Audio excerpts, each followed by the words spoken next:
नमस्ते दोस्तों, मैं अनुराधा त्रिपाठी आप सभी का स्वागत करती हूँ अपने चैनल में जिसका नाम है अंश ज्ञान। दोस्तों, आज हम बात करेंगे पितृपक्ष के बारे में।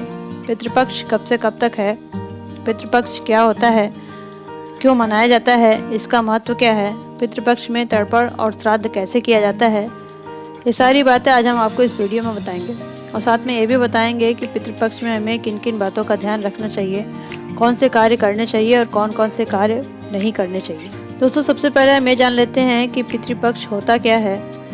पितृपक्ष 16 दिनों की वह अवधि है या पक्ष है जिसमें हिंदू लोग अपने पितरों को श्रद्धापूर्वक स्मरण करते हैं और उनके लिए पिंडदान करते हैं। इसे 16 श्राद्ध, महालय पक्ष, उपर पक्ष आदि नामों से भी जाना जाता है। दोस्तों, पितृपक्ष में पूर्वजों को याद करके दान धर्म करने की परंपरा है। हिंदू धर्म में इन दिनों का खास महत्व होता है। पितृपक्ष में पितरों की मुक्ति के लिए कर्म किए जाते हैं। हिंदू धर्म में मनुष्य के मृत्यु के पश्चात मृत व्यक्ति का श्राद्ध किया जाना बहुत जरूरी माना जाता है। माना जाता है कि यदि किसी का श्राद्ध न किया जाए तो मरने वाले व्यक्ति की आत्मा को मुक्ति नहीं मिलती है। वहीं ये भी कहा जाता है कि पितृपक्ष के दौरान पितरों का श्राद्ध करने से वे प्रसन्न होते हैं और वो आपको आशीर्वाद देते हैं। ये भी माना जाता है कि पितृपक्ष में यमराज पितरों को अपने परिजनों से मिलने के लिए मुक्त कर देते हैं। इस दौरान अगर पितरों का श्राद्ध न किया जाए तो उनकी आत्मा दुखी और नाराज हो जाती है।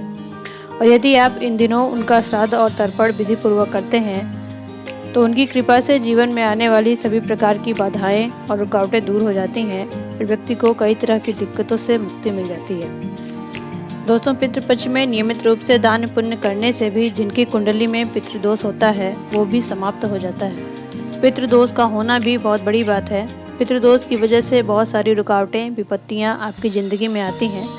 जैसे अथक प्रयास करने के बावजूद सफलता के निकट पहुंचने पर भी आपको सफलता प्राप्त नहीं होती है। संतान उत्पत्ति में बाधा होती है। शादी के कई साल बीत जाने पर भी आपको संतान सुख नहीं मिल पाता। माता पिता दोनों में कोई दोष नहीं रहता है, फिर भी आप संतान सुख से वंचित रहते हैं। ये सारी बातें पितृदोष की वजह से ही होती हैं। शादी में रुकावटें आ रही हो, बिना वजह परेशानियों से घिरे रहना, घर में किसी का बिना वजह बीमार रहना, दुर्घटना आदि का होना, उनकी पुनरावृत्ति होना, मांगलिक कार्यों में विघ्न पड़ना, परिवार के सदस्यों में किसी को प्रेत बाधा होना, ये सारे लक्षण पितृदोष की तरफ इशारा करते हैं। और दोस्तों, क्या आप जानते हैं पितृदोष होता क्या है, क्यों लगता है पितृदोष? दोस्तों, पितृदोष एक ऐसा दोष है जो सब दुखों को एक साथ देने की क्षमता रखता है।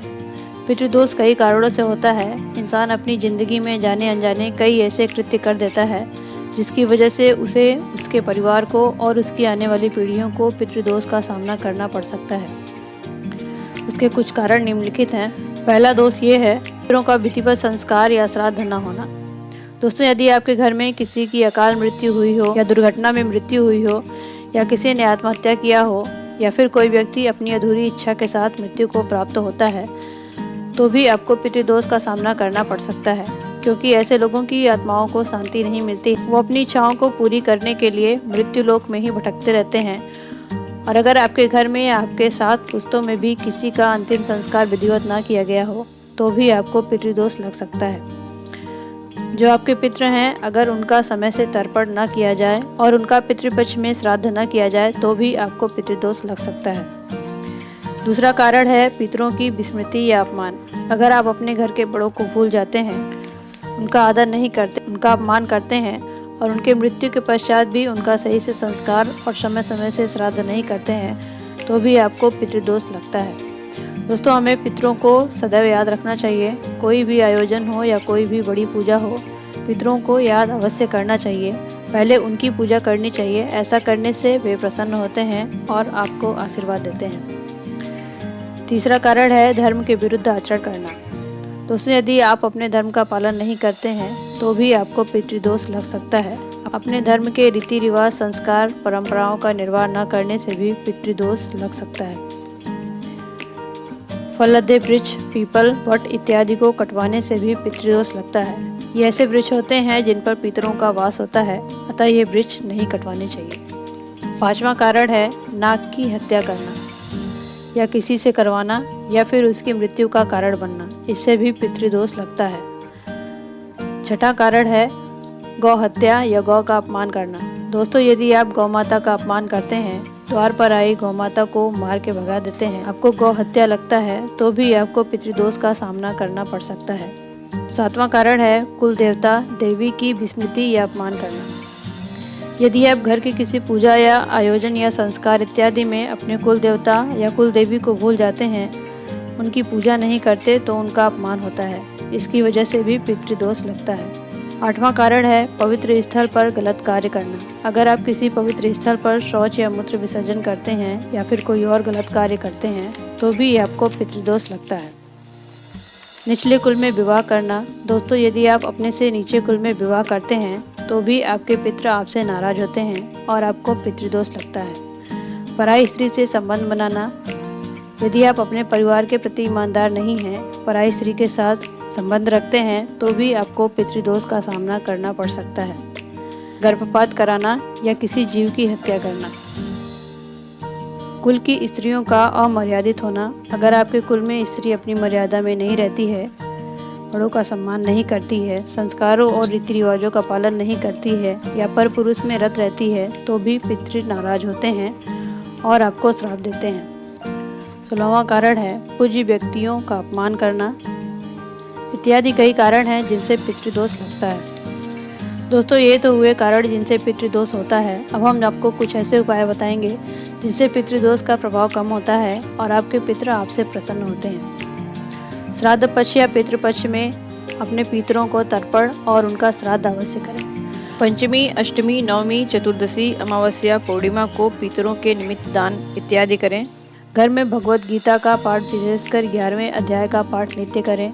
हनुमान बाहुक का पाठ, रुद्राभिषेक, देवी पाठ नित्य करें। श्रीमद् भागवत का पाठ घर में श्राद्ध पक्ष में या सुविधा अनुसार कराएं। गाय को हरा चारा, पंछियों को सत्व धान्य, कुत्तों को रोटी और चींटियों को चारा नित्य डालें। ऐसा करने से भी आपके पितृ आपसे प्रसन्न होते हैं। ब्राह्मण कन्या भोज कराते रहें। ऐसा करने से भी पितृदोष का प्रभाव कम होता है। दोस्तों, पितृदोष के निवारण के लिए आपको पितृपक्ष में तर्पण, श्राद्ध और उपाय अवश्य करना चाहिए, जिससे पितर प्रसन्न हो और आपके जीवन में खुशियाँ आएँ। दोस्तों, ये जो भी कर्म पितृपक्ष में किए जाते हैं, ये घर के बड़ों द्वारा ही किए जाते हैं। यदि आपके पितृ आपसे प्रसन्न होते हैं, तभी आपके देवता भी आपसे प्रसन्न होते हैं। अगर आपके पितृ आपसे नाराज हैं, तो आपके देवता भी आपसे प्रसन्न नहीं होंगे। इसलिए दोस्तों, हमेशा अपने पितरों को प्रसन्न करने के उपाय करने चाहिए। और दोस्तों, तर्पण और श्राद्ध की विधि भी बहुत महत्वपूर्ण होती है।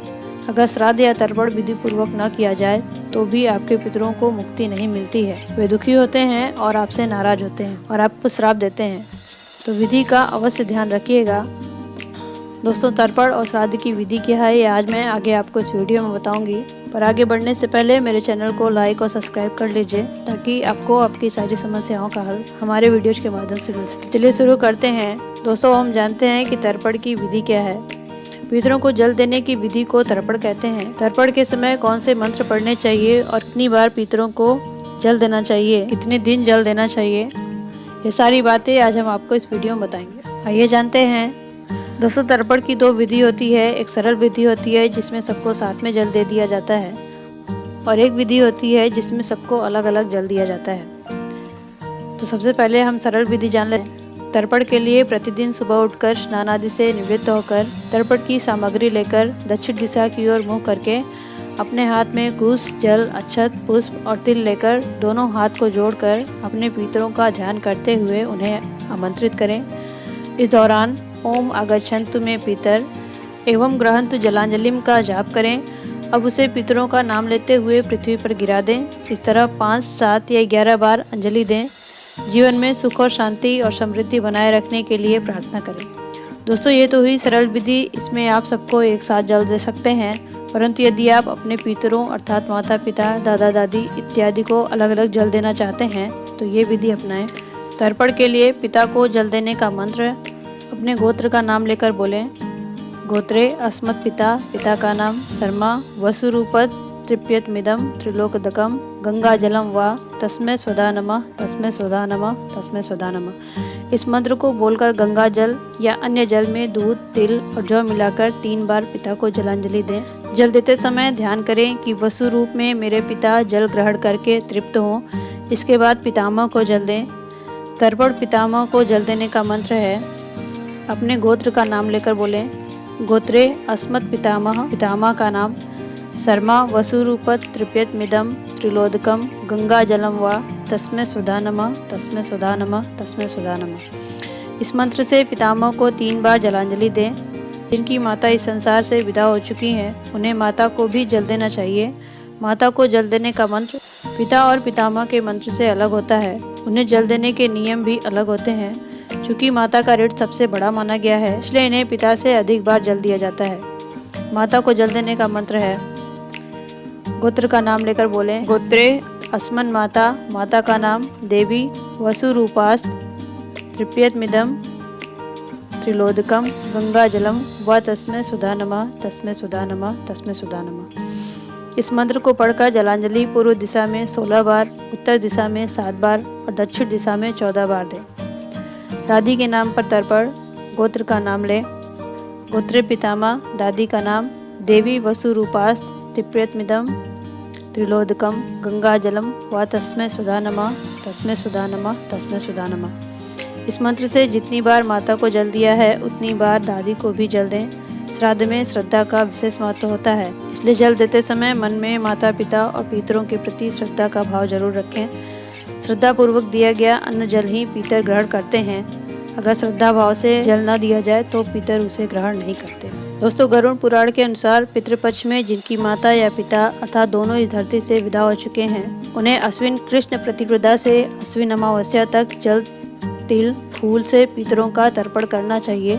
जिस तिथि को माता पिता की मृत्यु हुई हो, उस तिथि को उनके नाम से अपनी श्रद्धा अनुसार और क्षमता अनुसार ब्राह्मणों को भोजन करवाना चाहिए।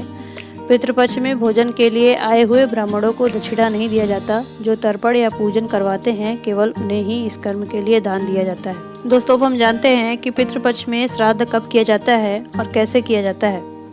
दोस्तों, हिंदू पंचांग के अनुसार पितृपक्ष अश्विन मास की कृष्ण पक्ष पूर्णिमा से लेकर अश्विन मास के कृष्ण पक्ष की अमावस्या तक कुल 16 दिनों तक मनाए जाते हैं। पितृपक्ष में पितरों की मृत्यु की तिथि के अनुसार श्राद्ध किया जाता है।